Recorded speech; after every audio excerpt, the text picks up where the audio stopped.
ஸ்ரீமதே ராமானுஜாய நமக. போன பகுதியில் பிள்ளை உறங்காவில்லிதாசரையும் பொன்னாச்சியோட பக்தியையும் சேவித்து மகிழ்ந்தோம். இன்னைக்கும் தொடர்ந்து ராமானுஜரோட வைபவத்தை பாகவதர்களோட பக்தியையும் தொடர்ந்து சேவிக்கலாம். இப்போ ராமானுஜர் மடத்தில் ராமாயண காலக்ஷேபம் நடத்தி கொண்டிருந்தாராம். அப்போ அவங்க விபீஷ்ண சரணாகதி கட்டம் நடந்து கொண்டிருந்தது. விபீஷ்ணன் தன்னுடைய தமையனான ராவணனையும் லங்கையும் அனைத்து வைபவங்களையும் விட்டு ராமனின் திருவடிகளே கதின்னு வந்தார். அவரோடு அவரை நம்பி அவருடைய நம்பிக்கையும் விசுவாசத்தையும் நம்பி 4 தோழர்களும் வந்தார்கள். எல்லோருமே இப்போ கைகூப்பிய வண்ணம் ராமனுடைய திருவடிகளில் சரணம்னு அடைந்தார்கள். அப்போ அங்கிருந்த வானர்கள் எல்லாம் அவர்களை சந்தேகித்து கேள்வி கேட்கிறார்கள் இல்லையா? இதை பற்றி விளக்கி கொண்டிருந்தார் ராமானுஜர். இந்த காலக்ஷேபம் போய்கொண்டிருக்கும் போதே வெகுவாக வில்லிதாசர் எழுந்து சென்று விட்டார் அங்கிருந்து. இப்போ ராமானுஜருக்கு இவர் ஏன் சென்றார்னு தெரிய வேணும் இல்லையா? அதனால் அவர் பின்னாடியே சென்று என்ன ஆயிற்று, எதற்காக விலகி சென்றாய்னு கேட்டாராம்.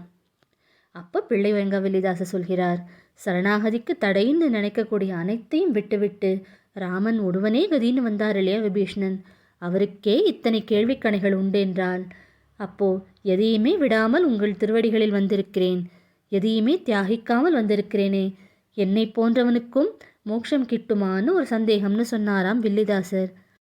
அப்போ ராமானுஜர் பிள்ளை வில்லிதாசருக்கு விளக்கி கூறுகிறார், அங்கு நடந்தது இல்லையா, அது ராமனுடைய கோஷ்டி, அங்கு விசாரணைகள் நடக்கும், இது ராமானுஜனுடைய கோஷ்டி. நாம் எல்லோருமே குரு பரம்பரையோடு சம்பந்தப்பட்டிருக்கிறோம் இல்லையா? யாருக்கெல்லாம் ஆச்சாரிய சம்பந்தம் இருக்கிறதோ, குரு பரம்பரை சம்பந்தம் இருக்கிறதோ அவர்களுக்கெல்லாம் பரமபதம் உறுதின்னு சொன்னாராம் ராமானுஜர்.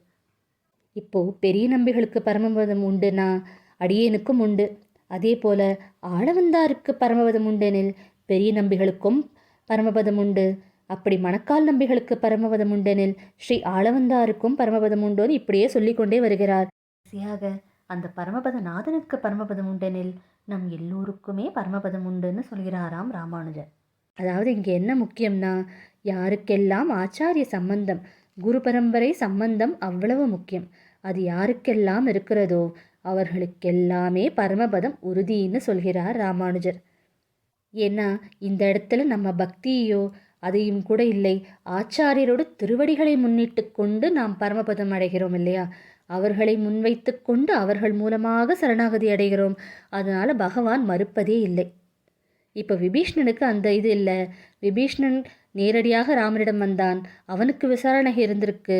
ஆனால் விபீஷ்ணனோடு 4 வந்தார்கள் இல்லையா, அவர்களுக்கு எந்த விசாரணையும் இல்லை. ஏன்னா அவர்கள் எல்லோருமே விபீஷ்ணனை முன்னிட்டு கொண்டு ராமனிடம் வந்தார்கள்.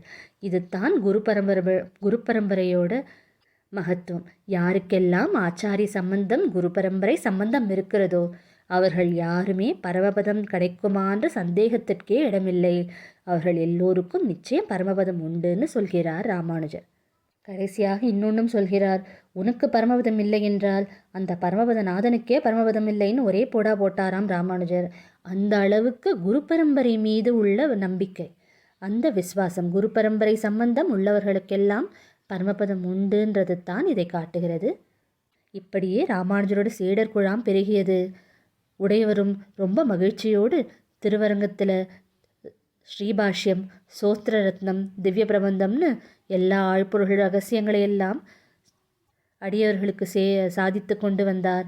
அது மட்டுமல்ல, ஆழ்வார் பாசுரங்கள் மீது அவருக்கு அளவற்ற பக்தி. நித்திரை கொள்வதற்கு முன் தன்னுடைய அந்தரங்க சீடர்களை எல்லாம் அழைப்பாராம். அவர்களோடு சேர்ந்து ஆழ்வார்களுடைய அருளிச் செயல்களை எல்லாம் அனுபவித்து விட்டுத்தான் உறங்கச் செல்வார் ராமானுஜர். அப்படி அவருக்கு ஆழ்வார்கள் பாசுரங்கள் மீது அளவு கடந்த பக்தியும் பற்றும் இருந்தது. இப்படி ராமானுஜரோட வைபவமும் அவர்களுடைய பக்தர்களுடைய வைபவம் தொடர்ந்து கொண்டிருக்கிறது. நாமும் அவையெல்லாம் தொடர்ந்து சேவிக்கலாம். ஸ்ரீமதே ராமானுஜாய நமக.